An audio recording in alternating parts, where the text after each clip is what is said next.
তোমাদের সাথে আমি আমার কিছু কষ্টের কথা শেয়ার করি। আমি না এতিম। এবার ফাইজা কেঁদে কেঁদে তার জীবনের কিছু গল্প বলল, যেটা শুনলে আপনার চোখ দিয়েও পানি চলে আসবে। জীবন এতটা সহজ না, সবার জীবনেই কষ্ট আছে, হয়তো কেউ প্রকাশ করে, কেউ আবার প্রকাশ করে না। আমার না বাবা নাই, বুঝছো? মানে মেয়েরা যে আবদার করে, এই আবদারের জায়গাটা আমার নাই, ছিল না, কিন্তু এখন আল্লাহ দিচ্ছে। আমি না মানুষটার অনেক বেশি ভালোবাসি, কিন্তু আমি কখনো না বলি নাই তারে যে আমি অনেক বেশি ভালোবাসি। আমি না কথা বলতে পারতেছি না, মানে 3-4 দিনে মানে ট্রমাটাইজ হয়ে গেছি। মানে সে আমার কাছে নাই, আমি চাইলে তার এখন দেখতে পারতেছি না, তার আমি ছুঁতে পারতেছি না। সে আমার থেকে অনেক দূরে।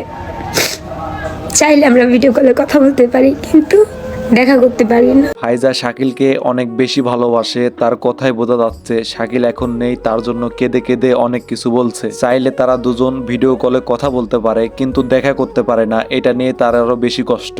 চাইলে আমরা ভিডিও কলে কথা বলতে পারি, কিন্তু দেখা করতে পারি না।